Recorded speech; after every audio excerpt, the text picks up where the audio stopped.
অনেক অনেক মৃত্যুর খবর আমরা পাচ্ছি। কখনো আমরা উখিয়ায় শিশু শিক্ষার্থীর মৃত্যুর খবর পাচ্ছি। ৫ শিশু শিক্ষার্থী, পাহাড় চাপায় হেফজখানার ৮ শিশুর লাশ পাওয়া গেছে। যদিও ১৩ জনকে জীবিত উদ্ধার করা হয়েছে।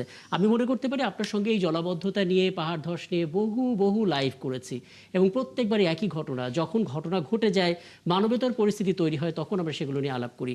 প্রশাসন তো আগে থেকেই একটা প্রস্তুতি নিয়ে রাখতে পারত। পার্বত্য অঞ্চলে এরকম দৃশ্য তো নতুন না। এবার কি কোনো গাফিলতি ছিল?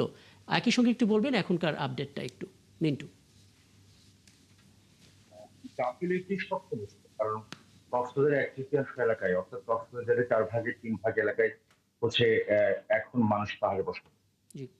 এবং সম্পূর্ণভাবে বসবাস করছেন, এবং তারা হচ্ছে দিন যতই যাচ্ছে, এটা দীর্ঘ 1990 সাল থেকে শুরু হয়েছে। কক্সবাজারের নগরায়ণ করবার করার জন্য, বাসস্থান তৈরি করবার জন্য, জনবসতি বা জনসংখ্যা বৃদ্ধির সাথে কক্সবাজারের মানুষের থাকার চাহিদা বেড়েছে, এবং যার কারণে হচ্ছে কক্সবাজারে যখন আহ উম, জমি সংকট তৈরি হয়, তখন থেকে কিন্তু পাহাড়কে বেছে নেয় এবং পাহাড়ে মানুষ বসবাস করে। এটা প্রশাসন চোখে ডগাই হয়েছে, বন বিভাগের চোখে ডাকা হয়েছে।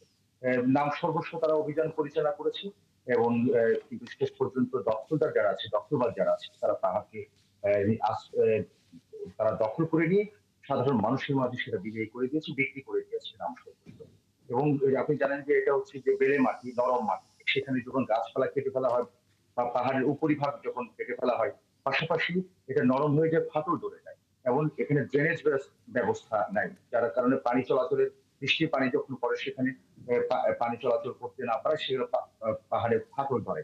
অর্থাৎ সবকিছু মিলে পাহাড়ের উপরিভাগ যখন কেটে ফেলা হচ্ছে, পাহাড় যখন কেটে ফেলা হচ্ছে, পাদদেশে যখন বসবাস করছে, স্বাভাবিকভাবে বৃষ্টি হলে, ভারী বৃষ্টি হলেই কক্সবাজারে পাহাড় ধসের ঘটনা ঘটে। আপনি মনে থাকবে আপনার 2010 সালে কক্সবাজারে সবচেয়ে একদিনে 47 জন মারা গিয়েছে, সর্বসাকুল্যে 67 জন মানুষ মারা গিয়েছিল, সেখানে সেনা সদস্য ছিল। এবং তার ধারাবাহিকতায় পর্যায়ক্রমে প্রতি বছরই প্রায় 19 বছরে কক্সবাজার 370 জন মানুষ মারা গেছে, আজকের 5 জন যোগ বাদী। তাহলে হচ্ছে সবকিছু মিলিয়ে কক্সবাজারে পাহাড় ধসের সংখ্যা বাড়ছে, কিন্তু পাহাড় নিধন করে বসতি এখনো বন্ধ হচ্ছে না। প্রশাসন এটা কোনোভাবে বন্ধ করতে পারছে না, এবং প্রশাসনের নাকের ডগায়, যদিও বা কখনো কখনো আমরা শুনি প্রশাসন সেখানে বৈদ্যুতিক লাইন কেটে দিবে, মানুষকে সরিয়ে দিবে, এই ধরনের নানা পদক্ষেপ তারা গ্রহণ করছে, কার্যত কোনো ব্যবস্থা গ্রহণ করেনি, বরঞ্চ এখন আরো পাহাড় কাটার সংখ্যা বাড়ছে, বসতির সংখ্যা বাড়ছে, যার কারণে মৃত্যুর মিছিলও দিন দিন দিন চলছে। এখানে আজকে যে এখানে ঘটনা, একটা বিষয়টা যুক্ত করবেন কারণ একটু দেখুন, আমরা জানি যে যখন এরকম বৈরী আবহাওয়া হয়, তখন পাহাড়ের আশপাশে যারা বসবাস করেন তাদেরকে আগে থেকে নিরাপদ আশ্রয়ে চলে যাওয়ার জন্য মাইকিং করা হয়, এবং তারা আসলে সেখান থেকে যেতে চান না, কারণ তারা জানেন তারা যদি একবারে পাহাড়ের জায়গাটা ছেড়ে যান, তারাও সেই জায়গায় ফিরতে পারবেন না, তাদের কোনো দাবি থাকবে না। একটা ভয় কাজ করে, যে কারণে তারা যায় না, এটা তাদের দিক থেকে বক্তব্য। এই আস্থাহীনতার জায়গাটা কি মানে কিছুটা হলেও কমানো গেল না এবার? না একেবারে গেল না, কারণ মাইকিং করা হয়েছিল। আহ, যখন আবহাওয়া অফিস বলছিল ভারী বৃষ্টি হবে, তখন প্রশাসনের পক্ষ থেকে কয়েকটা জায়গায় নাম সর্বস্ব হচ্ছে, মাইকিং করা হয়েছিল, কিন্তু মাইকিং কেউ সতর্কবাণী শুনেনি। এবং আপনি শুধু তাই নয়, গত 2 দিন আগে, অর্থাৎ একদিন গতকালকে এবং পরশুদিন, জি। এত সংখ্যক মানুষ মারা গেল, প্রশাসন এরপরে মাইকিং করলো, কিন্তু তারপরেও মানুষ পাহাড় থেকে নামে না, তাদেরকে বাধ্য করা হলো, কিন্তু তারপরেও তারা পাহাড় থেকে নামে না। কারণটা হচ্ছে ওই যে বললাম না, আত্মহীনতার জায়গা, তারা যদি নেমে যায়, তাদের যে তিলে তিলে গড়া যে সম্পদ, সহায় সম্বল, সেগুলো হচ্ছে যে যখন তারা আশ্রয় কেন্দ্রে যখন যায়, তখন সবকিছু চুরি হয়ে যায়, তখন আবার চোর ঢুকে যায়। এই অবস্থায়, এই দুর্যোগপূর্ণ অবস্থায়, এই জায়গা থেকে মূলত হচ্ছে তারা সেখান থেকে নামতে চায় না। মৃত্যু মাথায়, মৃত্যু জেনেও তারা সেখান থেকে নামতে চায়। আর কথা হচ্ছে যে কক্সবাজারে যে সমস্ত পাহাড়ে মানুষ বসবাস করেন, তারা হচ্ছে যে অনেকটা উদ্বাস্তু মানুষ, যারা হচ্ছে যে জলবায়ু উদ্বাস্তু মানুষ, যাদের থেকে মাটি নাই, তারা মূলত হচ্ছে যে যারা দখল করে রেখেছে পাহাড়, তাদের থেকে ভাড়া করে নিয়ে হোক, কিনে হোক, তারা হুম। সেখানে বসবাস করছে। তো এভাবে করে হচ্ছে কক্সবাজারে অনেক চেষ্টা হয়েছে, কিন্তু আসলে যে ধরনের তাদেরকে যদি পুনর্বাসনের ব্যবস্থা করা না হয়, কোথাও থাকবার জায়গা যদি তৈরি করে দেওয়া না হয়, তাহলে সেক্ষেত্রে তারা কোনোভাবেই এই জায়গা ছাড়ছেন না। আর কক্সবাজারে যে পাহাড়ে যে স্বল্প দামে যে জায়গা পাওয়া যায়, সেটা বাইরে কোথাও পাওয়া যায় না বলেই কিন্তু এই মানুষগুলো সেখানে যে বসতি স্থাপন করছে, এবং এই বসতির লাইনটা, মিছিলটা দীর্ঘ হচ্ছে, এবং মৃত্যু মিছিল কিন্তু একদম, বেড়েই একদম, চলছে। একদম। কামরুল ইসলাম মিন্টু, আপনি তো আছেনই। ব্যারিস্টার অসীম, দেখুন আমরা আসলে এই কথাগুলো যখন বলি, বিগত সময় আমরা এটা বলছিলাম, প্রায় 12, 13, 14, 15 বছর ধরে আসলে নানামুখী মুখরোচক কথা আমরা শুনছিলাম। অনেক মাস্টার প্ল্যান নেওয়া হচ্ছে, চট্টগ্রামে জলাবদ্ধতা থাকবে না। তারপর আমরা দেখলাম যে সেখানে কখনো সিডিএ, কখনো সিটি কর্পোরেশন মুখোমুখি দ্বন্দ্ব থাকে এবং সমাধান হয় না, একই চিত্র। কোনো আশাবাদ আছে? নতুন সরকার ক্ষমতায় এসেছে। ধন্যবাদ আপনাকে। আমি আপনাদের কলিগ যে কথাগুলো বলছেন ইসলাম খুব মিন্টু জি। একটা বেশি আমি শুনতে পারিনি বা বোঝা যায়নি, জি তবে যতটুকু বুঝেছি মনে করেন আপনার জিস্ট যেটা, সেটা হচ্ছে কক্সবাজার নিয়ে আপনারা যে কথাগুলো বলেছেন, পাহাড় ধসের কথাটা বলেছেন। প্রথম কথাটা হচ্ছে পাহাড় ধসটা কেন হবে? আপনি ন্যাচারাল যেই অবস্থানটা ছিল কক্সবাজারে আপনি সেটাকে রাখেননি। এটা যে বা যারাই হোক না কেন বিভিন্ন সময়, আমার জন্মের পরে বেড়ে ওঠা কিন্তু কক্সবাজার। আমি ক্লাস 9 পর্যন্ত কক্সবাজার গভর্নমেন্ট হাই স্কুলের ছাত্র ছিলাম। জি আমার মনে আছে যে আমরা যে জায়গাটা ছিলাম, আমাদের সমুদ্র সৈকত সড়ক, সৈকত পোস্ট অফিসের উল্টা দিকে, সেখানে তটিনী, তন্ময়, তনিমা, 5টা কটেজ ছিল, শৈবাল ছিল, সাগরিকা ছিল, আপনার 2টো মোটেল ছিল, উপল এবং প্রবাল। আমার মনে আছে লাবণী একটা ছিল। আমরা যখন আপনার হিমছড়ি বলে একটা জায়গা আছে যেখানে 2টো আপনার ন্যাচারাল ফল ছিল, জলপ্রপাত, সেখানে যেতাম আমরা সমুদ্রের চরে জিপ নিয়ে। আমার বাবা সরকারি চাকরি করতেন, তো সে সময় এসডিও ছিলেন কক্সবাজারে, তাদের জিপ ছিল, আমার বাবার জিপ ছিল, সরকারি কর্মকর্তাদের অফিসারদের মনে করেন যে কয়েকদিনও ছিল। আমরা পিকনিক করতে যেতাম, আমার মনে আছে স্পষ্টভাবে।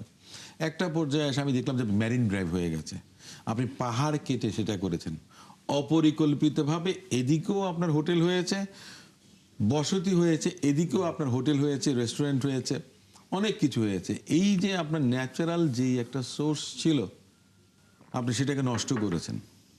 আপনি মেরিন ড্রাইভ করবেন, আপনি সেটা করতে পারতেন, না, পৃথিবীর করে বিভিন্ন ফেললাম, জায়গায় এখন আছে। নষ্ট না, করে ফেললাম, এখন কি এখন করবো আমরা? আমি বলছি যে এই যে ডিজাস্টারটা যেটা, এইটা আপনি ম্যানেজ করতে পারবেন না। কারণটা হচ্ছে কি, সেম কথাটা আপনি চট্টগ্রামের ক্ষেত্রেও কিন্তু প্রযোজ্য।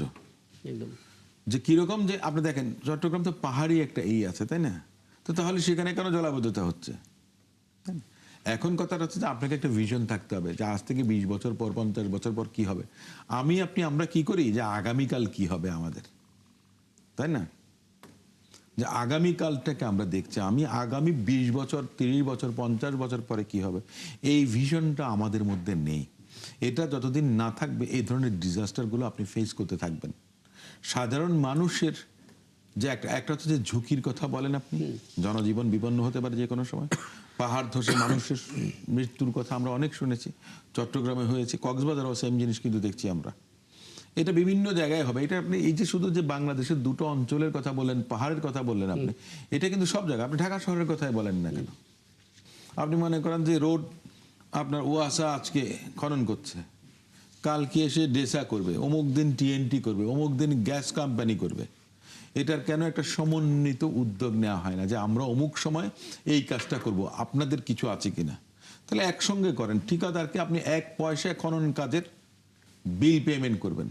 টেকনিক্যাল বিষয় যেগুলো আছে বিভিন্ন ডিপার্টমেন্টের বিভিন্ন ধরনের, আমরা যে গলদ খুঁজতে চাই, ব্যারিস্টার, অজস্র গলদ আছে আমাদের পরিকল্পনায়, গলদ আছে, বাস্তবায়নের মধ্যে কারচুপি আছে, পরিকল্পনার মধ্যে আমরা দেখতে পাচ্ছি নানা রকমের বাদ সাধার জন্য বিভিন্ন গোষ্ঠীও কাজ করে।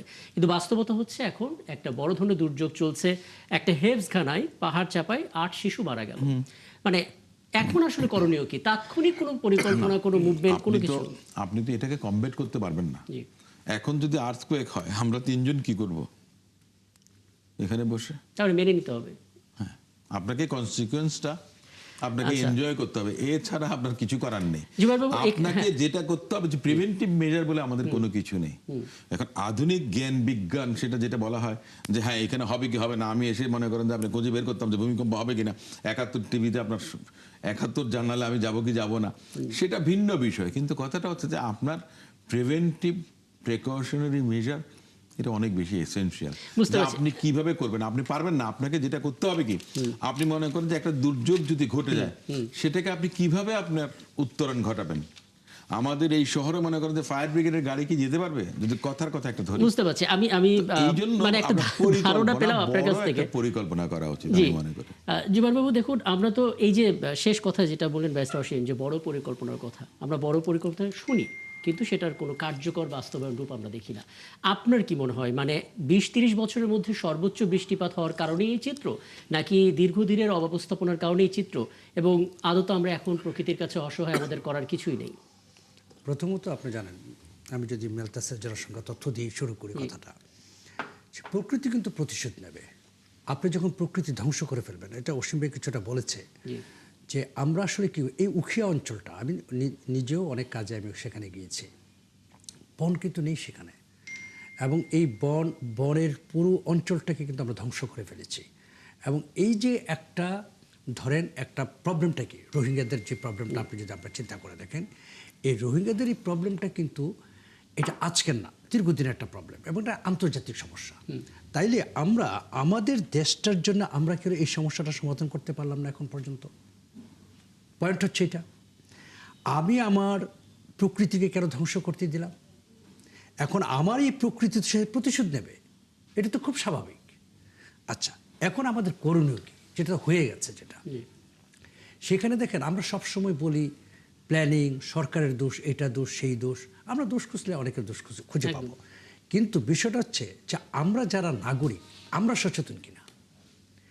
চট্টগ্রামের জলাবদ্ধতার কথা বলছেন আপনি, আমি চট্টগ্রামে ওই যেই মানে খালগুলো, ছোট ছোট খালগুলো বা নালাগুলোকে আমি দেখেছি পরিপূর্ণ হচ্ছে মানুষের ওয়েস্ট দিয়ে।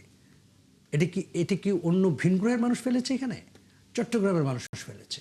তাহলে আমাদের যেটা হচ্ছে যে আমরা যেই ধরনের সচেতন হওয়া উচিত একজন নাগরিক হিসাবে, সেটা যদি আমরা না হই, তাহলে আপনি যতই চেষ্টা করেন না কেন, সরকার সুন্দর করে ধরেন মনে করেন প্রত্যেকটা খাল পরিষ্কার করে দিলেন, আমি পরের দিন যে আমি এমন কোনো কিছু নাই যেটা ফেললাম না, তাহলে আপনি কিভাবে সেই জায়গাটাকে আপনি পরিত্রাণ পাবেন? আপনি মনিটরিং ব্যবস্থা থাকবে, মানুষ ঠিকঠাক মতো সেটা করছে কিনা। এই মনিটরিং বিষয়টা আপনি যদি বলেন যে আমি শুধু মনিটরিং উপর রাখবো নাগরিকদের, এটা হবে না। এই অভ্যাসটা নাগরিকদের বুঝতে হবে যে আমি নাগরিক হিসেবে আমার দায়িত্বটা কি। তো আমি সেই জায়গাতে যদি আসি, তাহলে আমি মনে করি সেই জায়গাতে আমাদের যেমন একদম স্ক্র্যাচ লেভেল থেকে আমাদের অনেক কিছু শুরু করতে হবে, শুধু এটা না। আপনি যদি মনে করেন যে যেমন প্রাথমিক শিক্ষা ব্যবস্থা থেকে আরম্ভ করে আপনি প্রত্যেকটা জিনিস কিন্তু আমাদের কিন্তু দেখেন, আমাদের অর্থনীতি ধ্বংস, আমাদের রাজনীতি ধ্বংস, আমাদের সমাজনীতি ধ্বংস, আমাদের কালচার ধ্বংস, কোথায় ধ্বংস করেনি 17টা বছর।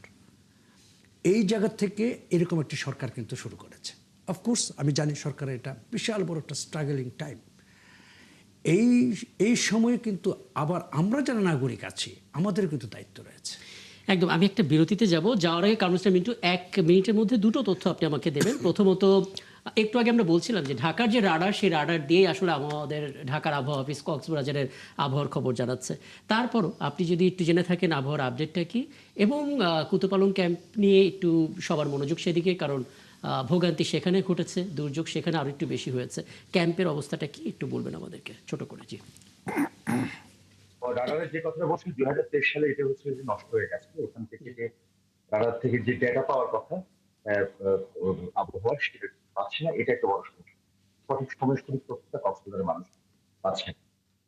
যার কারণে আবহাওয়া অফিস সেই তথ্য দিতে পারছে না। এটা একটা বিষয়। আর রোহিঙ্গা ক্যাম্পের এখন পর্যন্ত 5 জন নিহতের খবর আমরা জানি, এবং 8 জন গুরুতর ভাবে আহত আছে। তাদেরকে কক্সবাজার বিভিন্ন হাসপাতালে ভর্তি করা হয়েছে, এবং কিছু সরাসরি কাউন্সিল থেকে কিছু ব্যবস্থা গ্রহণ করা হয়েছে। যেহেতু আজকে বৃষ্টির দিনেও যেহেতু স্কুল চলেছে, সেজন্য স্কুল যারা চলতে না পারে বা বৃষ্টির সময় এই ধরনের কিছু টাইকিডস কিছু যে সমস্ত অতি ঝুঁকিপূর্ণ রোহিঙ্গা বসতি আছে সেখান থেকে সরিয়ে নেন ব্যবস্থা করা হয়েছে। রোহিঙ্গা ক্যাম্পে বুঝতে পারছি, এবং আপনি তো আছেনই, আপনার মাধ্যমে প্রতিনিয়ত আমরা আপডেট পাচ্ছি প্রতিবেদন আকারে, সেগুলো জানতে পারবো। অনেক ধন্যবাদ কামরুল ইসলাম মিন্টু এই আপডেটগুলো জানানোর জন্য। এবং